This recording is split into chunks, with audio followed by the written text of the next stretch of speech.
this episode of Full Spectrum Living with CBD. I am your co-host Meredith, here with our hosts Jessica and Adrian. And today we are going to tackle a pretty big topic, it sounds like, which is Indica versus Sativa. So you guys are here to help really set the record straight on this topic. So Adrian, why don't we start with what is this difference anyway? Like, what's the history here? Yeah, absolutely. So it's a very common question. People are looking for certain effects that are related to this indica versus sativa. But to be realistic here, science only recognizes the one species, cannabis sativa L. That's all science will recognize. Now, there has been a push for subspecies, and that's where you get into the indica and the sativa. So historically, it was something that people kind of looked at, and it was the phenotypes. It was the phenotypic expression. So what does the plant look like? So indica is shorter, stockier, bushier. The finger leaves are thicker, whereas the sativa varieties is what they were saying were tall, lankier, and the finger leaves were really thin. And people would tie those with certain feelings, right? So even historically, they said that indica was higher in CBD and sativa was higher in THC. Well, I mean, we're seeing that now that's not the truth, that you can't just say one is high CBD and one is high THC based on the way that it looks. It also is about the way that it made them feel, whether it's one is more mood lifting, stress relieving, which it would be the sativa historically is how they were looked at. And indica was more of the, I guess, calming. Couch lock is typically what some people will associate with it. And so what it all boils down to, and scientists have here recently really gotten behind the push, is to remove the indica and the sativa from even the conversation, right? If we want to destigmatize and continue to destigmatize and remove the whole marijuana negativity, we need to start focusing on the science of the plant. People are using cannabis for medicinal purposes. They're looking for the benefits that they can get from these varieties. And honestly, you're not going to be able to tell by the way the plant looks. You need to get inside the plant. You need to check and see what cannabinoids are in there, what terpenes are in there, and what mixture thereof, because it's not just one all for, you know what I mean, one specific cannabinoid or one specific terpene. It's the mixture. It's the science behind it. I see. Okay. So when it comes to those terpenes or the other components, then what are the differences then with the indica and the sativa? So currently that's up for debate. So the terpenes that tend to kind of affect it. So essentially terpenes are the fragrance causing element of the cannabis plant, and they offer kind of almost essential oil-like benefits. So the fragrance of them offer benefits by themselves, and they also function as a catalyst for the cannabinoids and how they work. And although we're still definitely studying all of this, there's, I guess, over 500 some chemical components to a cannabis plant, and we know very little about most of those. But in the terpene category, we do know that things like myrcene is very calming. That's a cannabinoid that has, is that an earthy kind of aroma? Is it earthy? The earthy aroma, yes. Earthy. And then like beta caryophyllene is calming to the central nervous system. It's kind of peppery, like it's in black pepper. And it's kind of a unique one in itself, but pinene apparently can help with short-term memory loss and is slightly energetic. And limonene is uplifting, like citrus fruits are. And those are some that we know most about, but there's a lot more available. So exactly what ratio you have present in your plant due to its genetics is going to yield slightly different effects based on those dominant terpenes, the minor cannabinoids, so things beyond CBD and THC ratios, but CBG and the CBDVs and all the other active constituents there. But I think, like to Adrian's point, the main point is if you're using it for medicine, those slight variations can actually make a huge difference. Hopefully we can link a TED Talk that I recently saw that's talking about how these children with autism had found really good results for reducing their violent behaviors. And it was through using a cannabis variety. And unfortunately, that company changed genetics, and kids they started attacking their parents. The kid had to go to the hospital because he jumped out a window. A kid broke both of his dad's hands fighting him. Another kid beat his mom till she had to go to the hospital. These are all things that happened just by switching the variety, because those components had changed. And fortunately, like the person who was talking about this was able to find a comparable product to get them back on, and they saw those benefits coming back. But I think that's just an example of how, maybe someone with Crohn's finds a strain that works really good for them.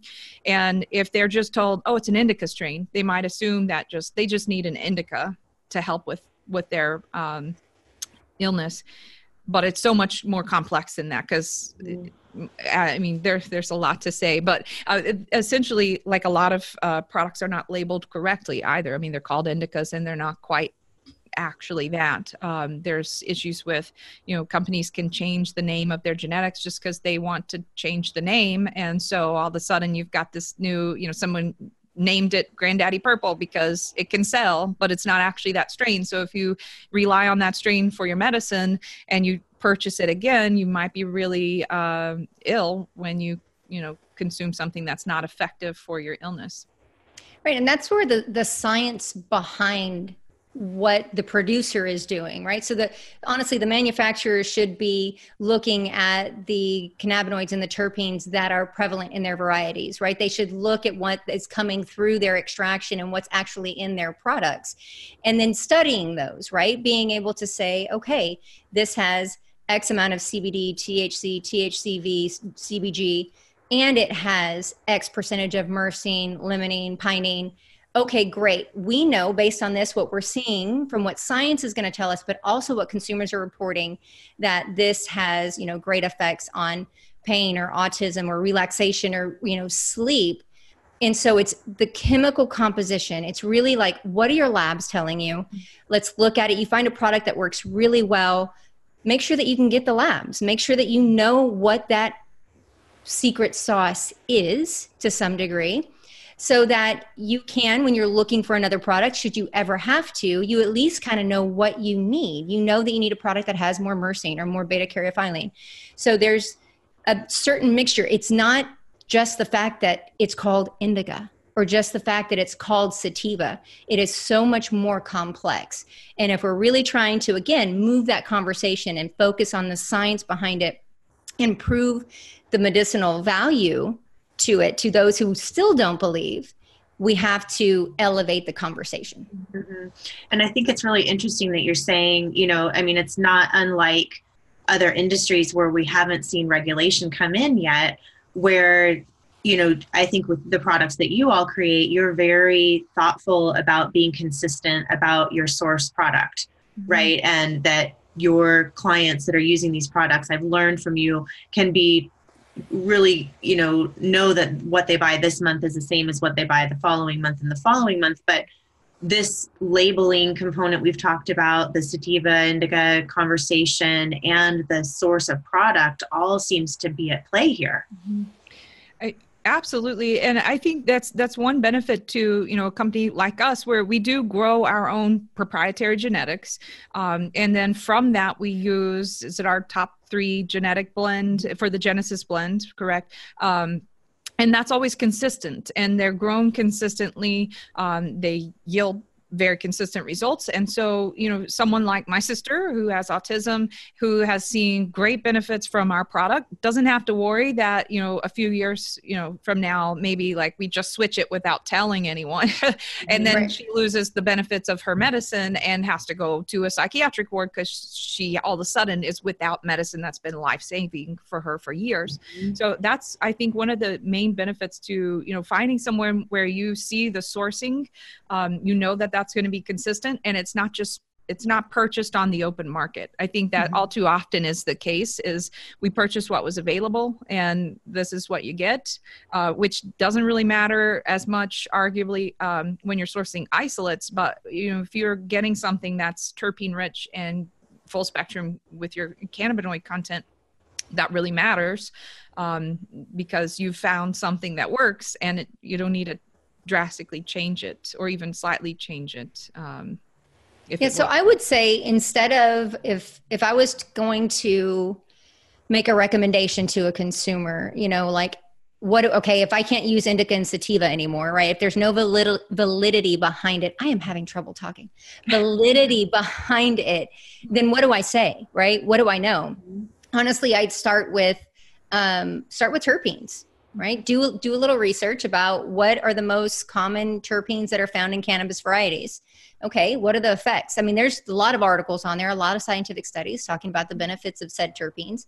And if you're looking for something that's going to help you with sleep, then you're going to want something that's going to have a little bit more myrcene, or plus just have myrcene, period, right? Yeah. So there's, yes, regulatory effects and beneficial effects of, just the cannabinoids in general. We know that they've been studied, but it's that combination of both, right? So you want to study and say, I know I want a CBD product because I'm looking for X results. Okay, X results plus what else am I looking for? That's when you're going to get into the science or the beauty of the recipe when it comes with adding terpenes. Mm-hmm. And I think, the terms Indica and Sativa can still be useful terms. They're definitely outdated and we need more accurate terms to replace them. But, if you're still looking for Indica-like effects, that's a helpful tool to use to find that. But as Adrian's saying, it goes so much beyond that. Like it really boils down to the terpenoids, and even the cannabinoid CBN is very effective for reducing, relaxation and sedation. But just testing, looking at testing, keep the testing, see what you respond best to, and continue to seek out similar products. Well, and it also seems like asking those questions of the supplier or provider of whatever it is you're getting, and if they're not able to answer like consistently, then that's probably a good indicator that you might need to move on, right?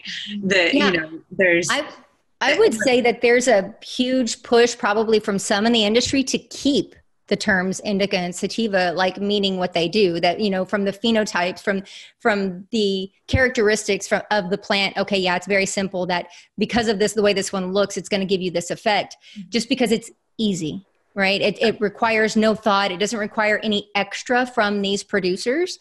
And it's unfortunate. It's really not in the best interest of the consumer to keep it as it is. Like Jessica said, using like indica-like results. Okay. Yeah. Then that lets me know that they're looking for something more relaxing. Okay. Well, then let's extend that conversation. But then as an industry, we should be there and saying, okay, you brought this to me. Instead, this is what you want to go forward next time when you go and you're trying to research the best product for you or to find something a little bit different. Right. I mean, it's like there's so many things now. We just simply have more knowledge. Yeah. We have more information, and that's allowed the choices to become more specified to people's needs. And so let's get people that information. Absolutely. And I think it also just points back to, look for products that actually have terpenes. That's a nice thing, just step be one, aware. Right? Yeah. Look for products that actually contain terpenes. Again, what we do is a terpene rich extraction. We do that for a reason. It's effective for many different reasons to have terpenes present. But step one, look for products that actually have terpenes. Look for products that have more than one cannabinoid. So, you're not looking for isolated products, in our opinion. That's far more effective. Just look for things that you can replicate and test out yourself. And I think personally, I absolutely love our product, and I hope that it does everything that everyone needs it to do. But there are certainly some benefits, to, if it doesn't do exactly what you need, then you try something different or try a different approach, because those minor changes, as we grow and learn in this industry, we'll be able to tailor that more to certain conditions, I think. But for now, it's kind of self-exploration. Find what works best for you as a client. because there's a lot of options. Absolutely. Absolutely. So if someone wanted to know a little bit more about your products and what you offer, what's the best place for them to find that information? Absolutely. Check us out at bluegrasshempoil.com and also on our Facebook and Instagram pages. We blog and we like to communicate back and forth with you guys. So ask us whatever questions you want. That's awesome. Well, for this episode of Full Spectrum Living with CBD, I am your co-host Meredith, here with our hosts Jessica and Adrian, and we will see you all the next time. Bye. Bye.